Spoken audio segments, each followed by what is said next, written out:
સરહદી વાવથરાદ જિલ્લાના નાગલા ખાનપુર ડોડ ગામમાં વર્ષ 2015, 2017, 2019 અને 2025માં આવેલ વરસાદને કારણે જળબંબાકારની સ્થિતિમાં સ્થાનિકો ઘર છોડી તંબુમાં રહેવા મજબૂર બન્યા હતા।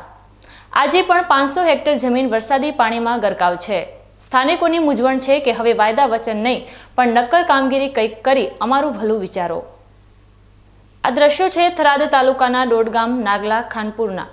અહીંયા આપ જોઈ રહ્યા છો તે દરિયો કે તળાવ નથી પણ ગામની સીમ અને ખેતરો છે। 500 એકર જમીનમાં પાણી સતત 2015થી જ ભરાયેલ છે। પરિણામે આખું ગામ ખાલી થયું હતું।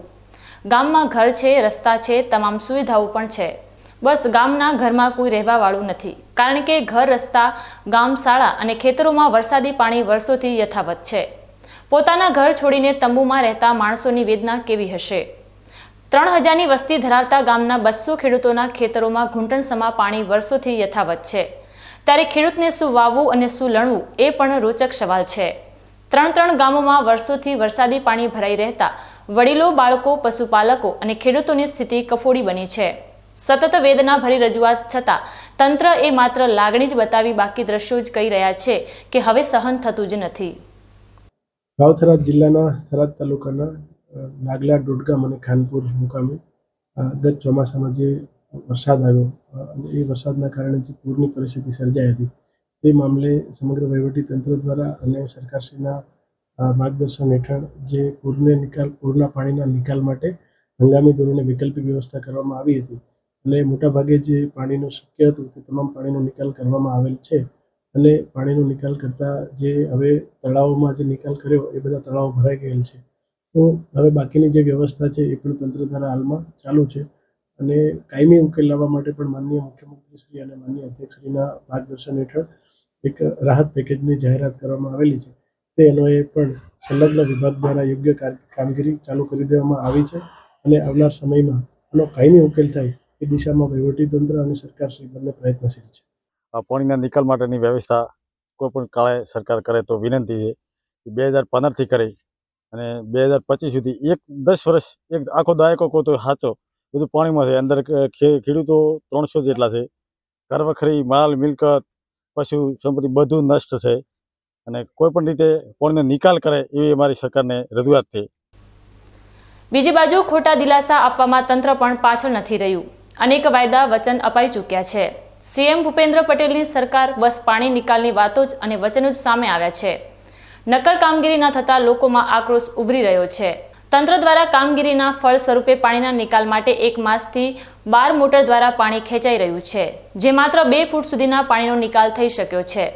એટલે સાગરમાંથી ડોલ ભર્યા બરોબર છે। એક ખેડૂત ખેતરમાંથી વાર્ષિક 5 લાખની આવક લેતો હતો એ જ ખેડૂત ખેતરમાં પણ જઈ શકતો નથી। આધુનિકતાની વાત કરતા તંત્રની સ્થિતિ દીવા તળે અંધારા જેવી છે કારણ કે થરાદથી અંદાજે 8 કિલોમીટર દૂર આવેલા વિસ્તારની વેદના સમજાતી નથી તો સરહદી વિસ્તારમાં વરસાદી પાણી આફત બન્યું હોય તેવું દેખાઈ રહ્યું છે। બીજી બાજુ સ્થાનિક તંત્ર પાણીના નિકાલના દાવા કરે છે ત્યારે સાચી તાસીર અમે બતાવી રહ્યા છીએ કે આ તસવીર સાચી કે વહીવટી તંત્રના દાવા। સરકાર સક્ષમ છે પણ તંત્રના પાપે આજે 10 વર્ષ બાદ પણ નાગલા, ખાનપુર અને ડોડ ગામના લોકો લમણે હાથ દઈને બેઠા છે કારણ કે રજૂઆત કરવી છે પણ કોને કરવી। અહીંયા તો બધા જ આશ્વાસન આપે છે, કામગીરીમાં વેગ લાવવા તૈયાર જ નથી। ખેડૂતોએ લોનના લીધેલા નાણાં ભરવા માટે પણ મજબૂર છે। ખેડૂતોના ખેતરમાં પાણી હોવાના કારણે પોતે પાકની પેદાશ લઈ શકતા નથી જેને લઈને પોતાનું ઘર અને પશુપાલન ચલાવવા માટે પણ ભારે મુશ્કેલી પડી છે। મજૂરી કરી ખેતરની બહાર બેઠા છે, તંબુ તાણીને અને સરકાર પાસેથી લીધેલા નાણાંનું વ્યાજ પણ ભરી શકે તેવી સ્થિતિમાં નથી। ત્યારે હવે જોવાનું એ રહ્યું કે આ ખેડૂતોની વેદના કોણ સાંભળશે અને કાયમી પાણીનો નિકાલ ક્યારે થશે તે તો આવનારો સમય બતાવશે। તમે બધું જાણો છો કે અમે આટલા મીડિયામાં આવવા છતાં હજી અમારો કોઈ નિકાલ થતો નથી। અત્યારે આ રેલ વિસ્તાર જેને કેવરાય અને ડોડગામ, નાગલા અને ખાનપુરનો વિસ્તાર છે જે અત્યારે 1000 હેક્ટર જમીનમાં ફોળાયેલો પડ્યો છે, એની અંદર અત્યારે ફૂલ પાણી પડ્યું છે। હવે આ પાણી નિકાલ કરવા માટે અમે સરકારશ્રીને વિનંતી કરો છો કે તમે અમારે જે 2 લાઈનો આપી હતી, મોટર તલાવ હતું એ પણ ભરાઈ ગયું છે। હવે પાણીનો નિકાલ કેનાલની અંદર થઈ કેમ છે, મીઠું પાણી છે જેથી કરીને મને મંજૂરી આપવામાં આવે છે। અત્યારે જે ખેડૂતોને જે સિઝન નથી થઈ, જે ત્યારે 10-10 લાખની સિઝન 5 વર્ષથી બગડે છે ખેડૂતોને, ત્યારે તકલીફ એટલી ચાલી રહી છે કે પશુપાલક માણસની જીવન જીવવું અત્યારે ખૂબ હેરાન થાય એમ। એટલે હું મહેરબાની કરીને સરકારશ્રીને અમારે અપીલ કરું છું આપણા મીડિયા દ્વારા કે તાત્કાલિક યુદ્ધના ધોરણે આ પાણી કાઢે, જેથી કરીને પાછું ઉનાળામાં થઈએ કે આવતા ચોમાસા સુધી પાણી નહીં નીકળે, જો નિકાલ નહીં થાય તો.